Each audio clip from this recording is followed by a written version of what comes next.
مرض الموت میں تھا، اس کو پتا تھا کہ اب میں نے مر جانا ہے، نبی کریم صلی اللہ تعالی وسلم اس کی عیادت کے لیے تشریف لے گئے، رحمت للعالمین ہے حضور۔ اور اس نے پھر عرض کی کہ حضور جب میں مر جاؤں تو میری نماز جنازہ بھی آپ نے پڑھانی ہے، اور آپ نے اپنا کرتا مبارک بھی مجھے کفن کے لیے عطا فرمانا ہے، اور میری قبر پر دعا بھی مانگنی ہے۔ حضور علیہ الصلوۃ والسلام تشریف لے آئے، اور جب اس نے کرتا مبارک لینے کے لیے بھیجا تو حضور علیہ الصلوۃ والسلام نے اپنا اوپر والا کرتا مبارک عطا فرما دیا جو اوپر سے پہنتے تھے۔ پھر اس نے کہا کہ مجھے اپنا وہ کرتا مبارک عطا فرمائے کہ جو آپ کے جسم پاک کو چھو چکا ہے، آپ کے جسم پاک سے لگ چکا ہے۔ اب صاف ظاہر ہے کہ رہا منافقت پر، مگر جانتا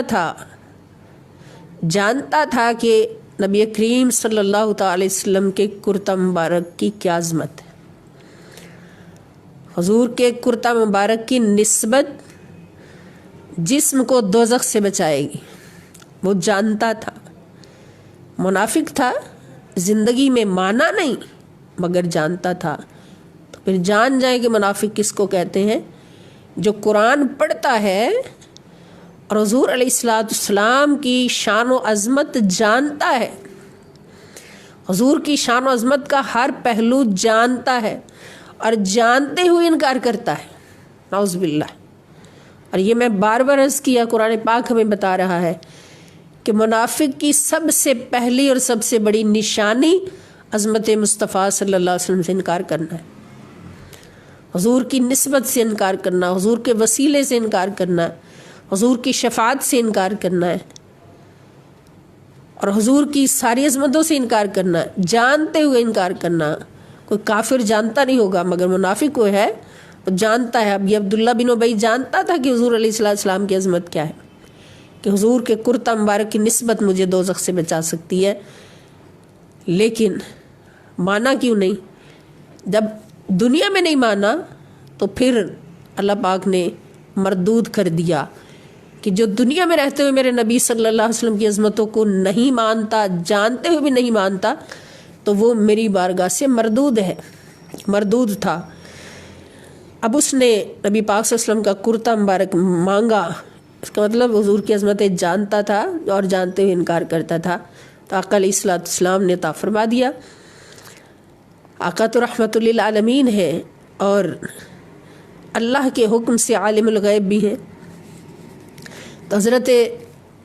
عمر فاروق رضی اللہ تعالیٰ عنہ پاس بیٹھے تھے، عرض کی حضور آپ اس ناپاک اور نجس کو اپنا کرتا مبارک عطا نہ فرمائیں، آپ کا کرتا مبارک تو بہت عظمتوں والا، پاک مطہر، آپ اس کو نہ عطا فرمائیں۔ لیکن حضور علیہ الصلوۃ والسلام نے فرمایا کہ عمر، میرا یہ کرتا اس منافق کو کوئی فائدہ نہیں پہنچائے گا، اس کو فائدہ اس سے نہیں پہنچے گا۔ اب پتہ چلا کہ اگر منافقت دل میں ہے تو حضور کی کوئی نسبت بھی نہیں بچا سکتی۔ حضور کی نسبت اسی کو فائدہ دے گی جس کا دل مومن ہوگا، اور نبی پاک صلی اللہ علیہ وسلم کی عظمتوں کا قائل ہوگا، اور حضور کی عظمتوں پر قربان ہوگا، اور حضور کے ایک اشارے پر سب کچھ قربان کرنے کے لیے تیار ہوگا، ہیلے بہانے نہیں ڈھونڈے گا۔ تو حضور نے فرمایا میرا یہ کرتا اس کو کوئی فائدہ نہیں دے گا، ہاں اس سے ایک اور بہت بڑا فائدہ پہنچنے والا ہے کہ اس کرتا مبارک کے صدقے سے 1000 منافق مسلمان ہو جائیں گے۔ 1000 منافق جو ہیں وہ اسلام قبول کر لیں گے، تو اس لیے میں یہ عطا کر رہا ہوں۔ تو پھر یہی ہوا کہ جب وہ کرتا مبارک عبداللہ بن ابی کے پاس گیا تو وہ چونکہ رئیس المنافقین تھا اور اس کے گرد منافقوں کا بہت بڑا اجتماع لگا رہتا تھا، تو 1000 منافقین اس کے پاس جمع تھے۔ جب وہ کرتا مبارک اس نے پکڑا اور پہننے کی کوشش کی تو ان 1000 لوگوں کے دلوں میں یہ بات آئی جو منافقت پر تھے تھوڑی دیر پہلے، کہ اگر اس ٹائم یہ نبی کریم صلی اللہ تعالیٰ علیہ وآلہ وسلم کا سہارا لے رہا ہے اپنی بخشش کے لیے، آگ سے بچنے کے لیے، تو اس کا مطلب ہے کہ حضور علیہ الصلاۃ والسلام کا کرتا مبارک اس کو آگ سے بچا سکتا ہے۔ تو بجائے اس کے کہ ہم بھی مرض الموت میں جا کے حضور کا سہارا لیں، ہم ابھی کیوں نہ لے لیں؟ اللہ پاک نے ان کے دلوں میں یہ بات ڈالی اور انہوں نے یہ سوچا کہ ابھی کیوں نہ ہم اس رحمت للعالمین صلی اللہ تعالی وسلم کا سہارا لے لیں تاکہ ہم ہمیشہ کے لیے آگ سے بچ جائیں اور اللہ کے پیارے ہو جائیں۔ تو انہوں نے اسی وقت 1000 منافقین نے نبی پاک صلی اللہ تعالی وسلم کے پاس حاضر ہو کر اسلام قبول کر لیا اور حضور کی غلامی میں شامل ہو گئے۔ یہ اس کرتا مبارک کا فائدہ پہنچا۔ پھر جب اس کا وصال ہو گیا، مر گیا، عبداللہ بن ابی مر گیا، تو اس کا بیٹا چونکہ مخلص مسلمان تھا، اسلام لا چکا تھا، تو اس نے آ کے حضور علیہ السلام سے گزارش کی کہ یا رسول اللہ صلی اللہ علیہ وسلم، اب آپ نماز جنازہ کے لیے تشریف لے آئیں، باپ میرا مر گیا ہے۔ تو حضور علیہ السلام نے فرمایا کہ جاؤ تم خود ہی نماز جنازہ پڑھو اور اس کو دفن کر دو۔ اس نے پھر منت سماجت کی تو حضور علیہ السلام اٹھ کر چلنے لگے، تو پھر حضرت عمر فاروق رضی اللہ تعالی عنہ نے عرض کی یا رسول اللہ صلی اللہ علیہ وسلم، اب آپ اس کی نماز جنازہ کے لیے نہ تشریف لے جائیں جو اللہ کا بھی دشمن ہے اور اللہ کے رسول صلی اللہ علیہ وسلم کا بھی دشمن ہے، اسلام کا بھی دشمن ہے۔ تو اسی لمحے، لیکن حضور علیہ السلام جانے کے لیے تیار تھے، تو اسی لمحے حضرت جبرائیل علیہ السلام آئے اور انہوں نے حضور کا بازو پکڑا اور یہ آیت مبارکہ حضور علیہ السلام کو اللہ کی بارگاہ سے لا کے دے دی کہ وَلَا تُصَلِّ عَلَىٰ أَحَدٍ مِّنْهُمْ، کہ ان میں سے کسی کی بھی نماز جنازہ آپ نے نہیں پڑھنی۔ یہ ایک حکم یہ دیا،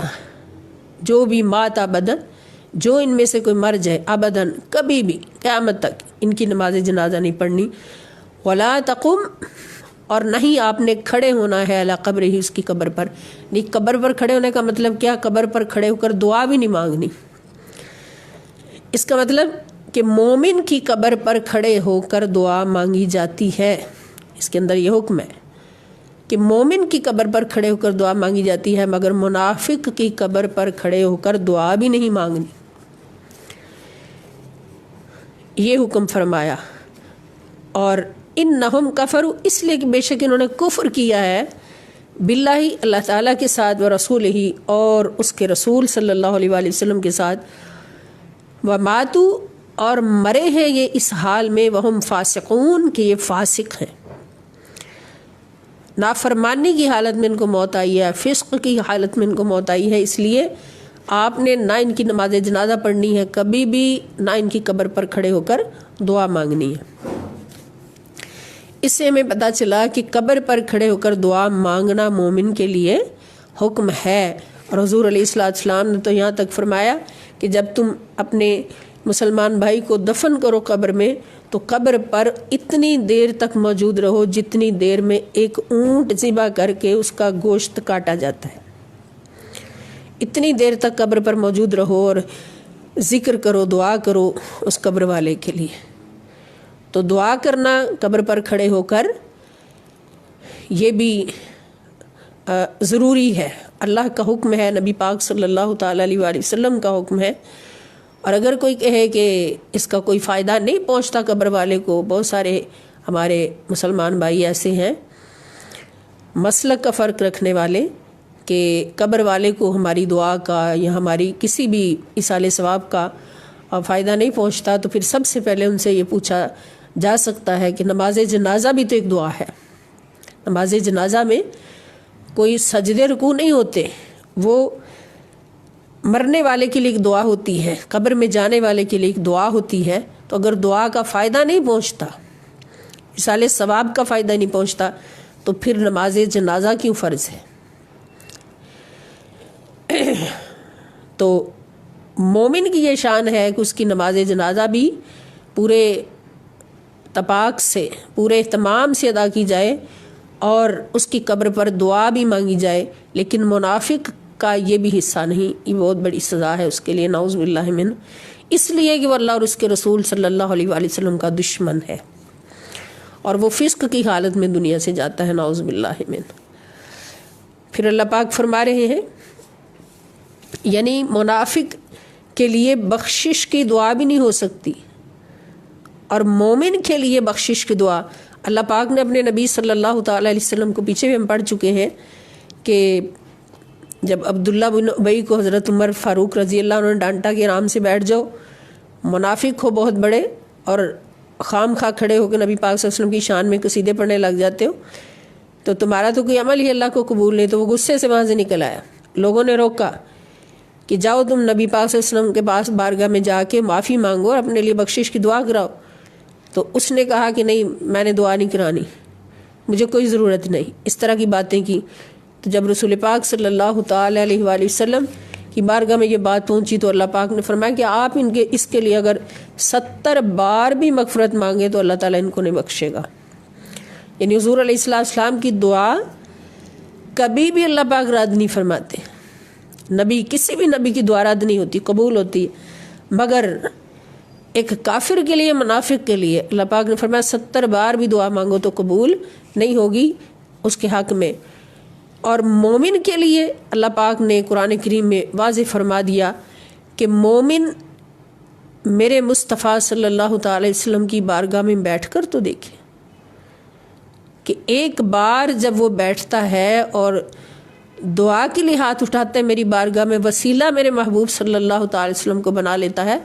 تو لوجد اللہ تواب الرحیمہ، ادھر میرے مصطفیٰ صلی اللہ علیہ وسلم کی سفارش پہنچتی ہے، شفاعت پہنچتی ہے تو اللہ تعالیٰ فوراً اس کے سارے گناہ بھی معاف کر دیتا ہے اور ہمیشہ کے لیے اس کو جنتی بنا دیتا ہے۔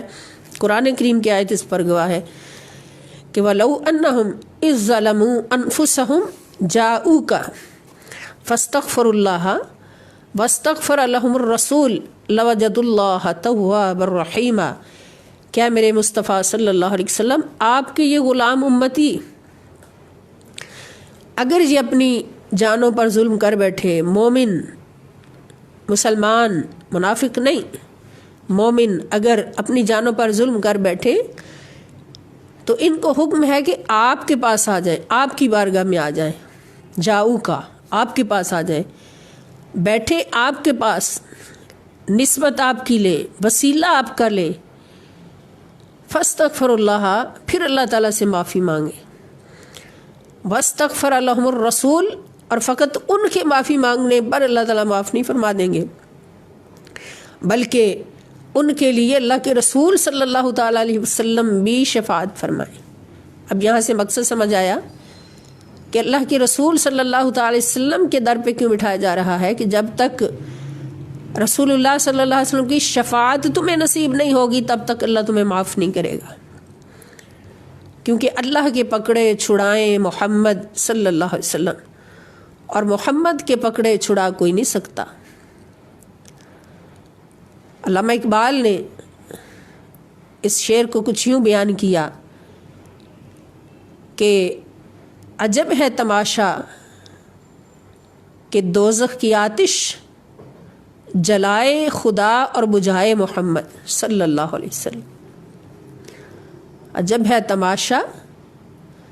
کہ دوزخ کی آتش جلائے خدا اور بجھائے محمد صلی اللہ علیہ وسلم، کہ اللہ کے پکڑے چھڑائیں محمد کے پکڑے چھڑا کوئی نہیں سکتا۔ اللہ کے پکڑے کون ہے کہ مومنوں نے گناہ کر لیے، اللہ نے پکڑ لیا، پھر فرمایا آ جاؤ رحمت للعالمین کے در پہ آ جاؤ، اگر سیدھے میرے پاس آئے تو میں رحمان و رحیم بھی ہوں اور جبار و قہار بھی ہوں۔ میری رحمت بھی ایک طرف ہے اور ایک طرف میرا غصہ بھی ہے، غصہ بھی آ سکتا ہے تمہارے اوپر، تمہیں سزا میں بھی پھینک سکتا ہوں، اور اگر رحمت للعالمین کے در پہ سیدھے آ گئے جس کو مومنوں میں نے بنایا ہی تمہارے لیے، بھیجا ہی گناہ گاروں کے لیے، قد جاءکم رسول من انفسکم عزیز علیہ ما عنتم حریص علیکم بالمؤمنین رؤوف الرحیم۔ مومنوں کے لیے وہ رؤوف بھی ہے، رحیم بھی ہے۔ مومنوں اگر تم سے گناہ ہو گئے تو سیدھے میرے پاس نہ آنا، اس کے پاس آ جاؤ جس کو میں نے تمہارے لیے رحمت للعالمین بھی بنایا ہے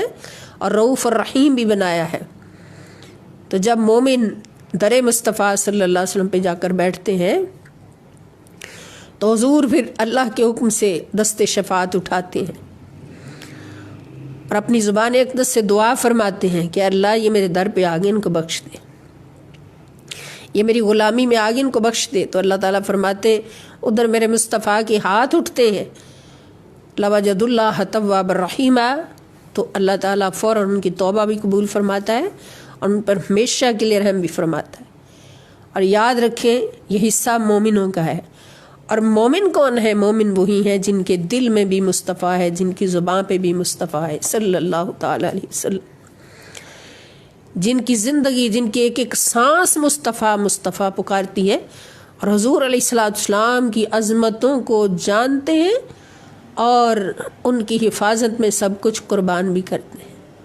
اتنا مانتے ہیں کہ ان عظمتوں کی حفاظت میں اور ان عظمتوں کے چرچے کرنے میں سب کچھ قربان بھی کرتے ہیں، وہ مومن ہے۔ اور منافق کون ہے؟ جو فتوے لگانے بیٹھ جاتے ہیں، جو انکار کرنے بیٹھ جاتے ہیں کہ یہاں جو خرچ کر رہے ہو یہ کسی فلاں کو دے دو، فلاں کو دے دو، اور خود کہیں بھی خرچ کرنا ان کو گوارا نہیں ہوتا۔ اور جب نبی پاک صلی اللہ علیہ وسلم کی عظمتوں کی پرچم لہراتے ہوئے مومن اپنا سب کچھ قربان کر رہا ہوتا ہے آقا کی عظمت پر، اس وقت اس کو سب کچھ یاد آ جاتا ہے کہ فلاں بیوہ ہے اس پہ خرچ کر دو، فلاں یتیم ہے اس پہ خرچ کر دو، فلاں ہے۔ تو یہ منافقت ہوتی ہے۔ اور مومن وہی ہے کہ جس کا دل بھی قربان ہے، جس کی جان بھی قربان ہے، جس کا مال بھی قربان ہے، جس کی اولاد بھی قربان ہے، جس کا سب کچھ قربان ہے، تو در مصطفیٰ صلی اللہ علیہ وآلہ وسلم پہ حضور کی عظمتوں پہ قربان ہے۔ تو اللہ پاک نے منافق کا جنازہ پڑھنے سے بھی روک دیا اور اس کے لیے دعا کرنے سے بھی روک دیا، اس لیے کہ وہ کافر ہیں اور فاسق ہیں۔ اور اللہ پاک فرما رہے ہیں کہ اگر ان لوگوں کے پاس اب دنیا میں زیادہ مال و دولت دیکھیں، زیادہ اولاد کی، مال کی فراوانی دیکھیں، تو آپ نے پریشان نہیں ہونا۔ وَلَا تُعْجِبْكَ أَمْوَالُهُمْ وَأَوْلَادُهُمْ، وَلَا تُعْجِبْكَ، اور نہ تعجب میں ڈالے آپ کو،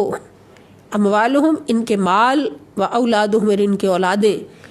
انما یرید اللہ، انما بے شک، یرید اللہ چاہتا ہے اللہ تعالیٰ، اللہ کی یہ چاہت ہے ان کے لیے، ان یعذبہم، ان کے یعذبہم عذاب دے ان کو، بہا اس کے ساتھ، یعنی جو اپنا مال اولاد بچا کر رکھتے ہیں اللہ کی محبت کے مخالف، اس کو ترجیح دیتے ہیں اللہ اور اس کے رسول صلی اللہ علیہ وسلم کی محبت پر، اور ان کو اللہ پاک نے مال اور اولاد ڈھیروں عطا کیا ہے، تو اللہ کی چاہت ہے کہ ان کو عذاب دے، بہا اس کے ساتھ، پھر دنیا میں بھی، وَتَزْحَقَ أَنفُسُهُمْ اور نکلے ان کی جانیں، وَهُمْ کافرون اس حال میں کہ وہ کافر ہوں، استغفر اللہ، معاذ اللہ معاذ اللہ۔ اب یہ دیکھیں ایک بڑی بہت عام فہم بات ہمارے حصے میں آ گئی، ہمارے سامنے آ گئی، کہ جو اس دنیا کی زندگی کو گزارتے ہوئے کسی بھی چیز کو اللہ اور اس کے رسول صلی اللہ علیہ وسلم کی محبت پر ترجیح دیتا ہے، مال ہے، اولاد ہے، اپنی جان ہے، سب سے قیمتی چیزیں، ان کو اللہ اور اس کے رسول صلی اللہ تعالی وسلم کی محبت پر ترجیح دیتا ہے، اور اللہ اور اس کے رسول صلی اللہ علیہ وسلم کا حکم مانتے ہوئے ان کو خرچ کرنے کی کوشش نہیں کرتا، بلکہ اس کے دل میں ان چیزوں کی محبت ہے، اللہ اور اس کے رسول صلی اللہ علیہ وسلم کی محبت نہیں ہے، نعوذ باللہ، یا اس سے بڑھ کر ان چیزوں کی محبت ہے، تو وہ منافق ہے، اور اس کو دنیا میں بھی ان چیزوں کے ذریعے سزا ملتی ہے، اور اس کا خاتمہ بھی جو ہے وہ نعوذ باللہ کروڑ بار نعوذ باللہ کفر پر ہوتا ہے۔ تو ایمان پر ان خوش نصیبوں کا خاتمہ ہوتا ہے جو کسی بھی چیز کو، کسی بھی دولت کو اور اس کے رسول صلی اللہ تعالی وسلم کی محبت پر ترجیح نہیں دیتے۔ وَإِذَا أُنزِلَتْ سُورَةٌ، وَإِذَا اور جب انزلت نازل کی جاتی ہے، سورتن کوئی سورت، ان آمنو کہ تم ایمان لاؤ، باللہ اللہ پر، وجاہدو اور جہاد کرو، مع رسول ہی اس کے رسول کے ساتھ مل کر، اللہ کے دشمن سے جہاد کرو، استأذنک، تو آپ سے اجازت طلب کرنے آ جاتے ہیں، اولو الطول منہم، ان میں سے مالدار لوگ، ان میں سے صاحب وسعت لوگ، جن کے پاس مال اولاد کی بہت وسیع ہوتی ہے، فراوانی ہوتی ہے، وسعت ہوتی ہے، وہ آپ سے اجازت طلب کرنے آ جاتے ہیں، بہانے بناتے ہیں کہ ہم نہیں جا سکتے، ہمیں اجازت دے دیں، اجازت دے دیں۔ وقالو، اور کہتے ہیں، ذرنا، چھوڑ دیجئے ہمیں، نکم مع القاعدین، نکم، ہم ہو جائیں، مع القاعدین، بیٹھ رہنے والوں کے ساتھ، یعنی جو پیچھے بیٹھ رہنے والے ہیں ان کے ساتھ ہم شامل ہو جائیں۔ اور وہ ایسا کیوں کرتے ہیں؟ رضو، وہ راضی ہیں اس بات پر، انہوں نے پسند کر لیا ہے، بِأَن یکونوا، کہ وہ رہیں، مع الخوالفی، پیچھے رہ جانے والوں کے ساتھ یا فسادیوں کے ساتھ، انہوں نے پیچھے رہ جانے والوں کے ساتھ رہنا پسند کر لیا ہے۔ اور وَطُبِعَ عَلَىٰ قُلُوبِهِمْ، اور مہر لگا دی گئی ہے، عَلَىٰ، پر، قلوبہم، ان کے دلوں پر مہر لگا دی گئی ہے، فَهُمْ لَا يَفْقَهُونَ، پس وہ سمجھتے ہی نہیں اس جہاد کی عظمت کو، اور جہاد پر جانے والوں کی عظمت کو اگر وہ سمجھتے تو ایسا نہ کرتے۔ انہوں نے فسادیوں کے ساتھ رہنا پسند کر لیا، تو اس کے نتیجے میں اللہ پاک نے ان کے دلوں پر مہر لگا دی اور وہ اس کی عظمت کو سمجھتے ہی نہیں۔ لیکن الرسول، لیکن رسول صلی اللہ علیہ وسلم، والذین آمنوا معہ، اور وہ لوگ جو آپ کے ساتھ ایمان لائے، انہوں نے جاہدوا، جہاد کیا، بِأَمْوَالِهِمْ، اپنے مالوں کے ساتھ، وَأَنفُسِهِمْ، اور اپنی جانوں کے ساتھ، وَأُولَئِکَ، اور یہی خوش نصیب، لہم الخیرات، انہی کے لیے ساری بلائیاں ہیں، انہی کے لیے ساری بلائیاں ہیں۔ اب دنیا میں اگر ان کو شہید بھی ہونا پڑ گیا تو شہادت کتنا بڑا ایک مقام ہے، کتنی بڑی عظمت ہے۔ اگر وہ غازی ہو کر واپس لوٹے، زندہ لوٹے، تو غازی ہونا بھی ایک بہت بڑا انعام ہے۔ اور پھر دنیا میں بھی ان کے لیے اللہ اور اس کے رسول صلی اللہ تعالی وسلم کا قرب ہے، قرب خدا ہے، قرب مصطفیٰ صلی اللہ علیہ وسلم ہے، اور آخرت میں بھی ان کے لیے پھر وہ جنتیں ہیں کہ جہاں پر اللہ پاک اپنا بار بار دیدار نصیب فرمائیں گے ان کو۔ وَأُولَئِكَ هُمُ الْمُفْلِحُونَ، اور یہی لوگ ہمیشہ کامیاب ہونے والے ہیں، کیونکہ انہوں نے بقا کے ساتھ محبت کی ہے، فنا کے ساتھ نہیں۔ مال بھی فنا ہونے والا ہے، اور اولاد سے بھی رشتہ فنا ہونے والا ہے، ٹوٹنے والا ہے، اپنی جان بھی فنا ہونے والی ہے۔ ہر فنا کو چھوڑ کر انہوں نے بقا کو اپنایا، بقا کا سودا کیا۔ اور بقا کیا ہے؟ کہ اپنا سب کچھ اللہ اور اس کے رسول صلی اللہ تعالی وسلم کے نام پر قربان کر دینا۔ جان کی قربانی ہو گئی تو جان باقی ہو گئی، مال قربان ہو گیا تو مال بھی ہمیشہ کے لیے بقا میں چلا گیا، اولاد قربان ہوگی تو اولاد بھی ہمیشہ کے لیے بقا میں چلی گئی۔ تو انہوں نے کیا اور وہ دونوں جہاں میں کامیاب ہو گئے۔ اعد اللہ لہم جنات تجری من تحتها اعدہ، تیار فرمایا ہے اللہ، اللہ تعالیٰ نے، لہم، ان کے لیے، جنات، باغات،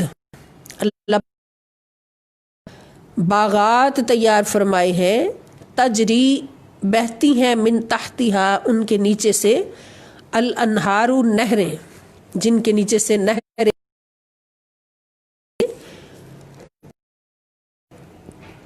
جو بقا میں رکھنے کے لیے، اور اخروی زندگی جو ہمیشہ کی زندگی ہے، باقی رہنے والی زندگی ہے، اس کو کس طرح سے سجا دیا اور کس کے بدلے میں سجا دیا؟ انہوں نے اس مختصر زندگی کو اللہ کی راہ میں قربان کیا، اس مختصر زندگی کی ہر محبت کو، ہر آرزو کو، ہر ضرورت کو اللہ کی بارگاہ میں قربان کر دیا۔ تو اللہ پاک نے پھر اس کے بدلے میں ان کی وہ ہمیشہ کی زندگی کو سجا دیا، اور اس کو کس طرح سے سجایا کہ ان کے لیے ایک باغ نہیں، کئی باغ ہیں، بے شمار باغ ہیں۔ جتنی انہوں نے قربانیاں دی، ہر قربانی کے بدلے ایک باغ ہے۔ جتنی اللہ کی رضائیں حاصل کی، ہر رضا کے بدلے ایک باغ ہے۔ جن کے نیچے سے نہریں جاری ہیں، دودھ کی نہریں ہیں، شہد کی نہریں ہیں، شراب طہورہ کی نہریں ہیں، اور سب سے افضل نہر کوثر ہے۔ نہر کوثر سے جاری ہونے والی، حوض کوثر سے جاری ہونے والی جو حوض محمد رسول اللہ صلی اللہ تعالی علیہ وسلم کو اللہ پاک نے عطا فرمایا، اس سے جاری ہونے والی نہر ہے۔ خالدین فیہا، وہ ہمیشہ ہمیشہ رہیں گے اس میں، ذالک الفوز العظیم، اور یہ بہت بڑی کامیابی ہے، اور یہ بہت بڑی کامیابی ہے کہ اللہ پاک ان کو یہ کامیابی عطا فرمائیں گے۔ اور یہ کس کے بدلے کہ انہوں نے اللہ اور اس کے رسول صلی اللہ تعالیٰ علیہ وآلہ وسلم کی بارگاہ سے ملنے والے پیغام کو بھی سمجھا اور احکام کو بھی سمجھا، اور اطاعت و اتباع میں کوئی کسر نہیں چھوڑی، اور اپنا سب کچھ اللہ اور اس کے رسول صلی اللہ تعالیٰ علیہ وآلہ وسلم کی محبت میں ہیج سمجھا، قربان کر دیا، اور سب سے اوپر اللہ اور اس کے رسول صلی اللہ علیہ وسلم کی محبت کو رکھا، دین کی محبت کو رکھا۔ اگر جہاد کا وقت آیا تب بھی وہ تیار تھے، نماز کا وقت آیا تب بھی وہ تیار تھے، روزے کا وقت آیا تب بھی تیار تھے، حج کا وقت آیا تب بھی تیار تھے، زکوٰۃ کا وقت آیا تب بھی تیار تھے۔ ہر موقع پر اللہ کے حکم کے منتظر رہے۔ اللہ پاک جو حکم ان کو فرماتے گئے وہ تن من دھن قربان کرتے ہوئے اس حکم پر عمل پیرا ہوتے گئے۔ یہی اللہ کے وہ بندے ہیں جو اولئک ھم المفلحون، جو ہمیشہ ہمیشہ جنت میں رہیں گے، ہمیشہ ہمیشہ کے لیے کامیاب کر دیے گئے، اور ان کے لیے اللہ پاک نے بے شمار جنتیں تیار فرمائیں۔ اللہ پاک ہمیں بھی ان خوش نصیب مومنین، مفلحین، کاملین، صالحین، مخلصین اور مخلصین میں ہمیشہ شامل رہ کر زندگی گزارنے کی توفیق عطا فرمائے۔ اللہ پاک ہماری کوتاہیاں، غلطیاں معاف فرمائیں، اور ہمیں اپنے دین پر ثابت قدمی نصیب فرمائیں۔ وما علیہ الا البلاغ المبین۔ والسلام علیکم ورحمۃ اللہ وبرکاتہ، وإلی اللقاء انشاءاللہ تعالی۔ کل بھی انشاءاللہ کلاس ہوگی۔ ابھی یہ کلاس جمعرات تک 4 دن جاری رہے گی۔ تمام دوستوں سے گزارش ہے کہ پابندی فرمائیں۔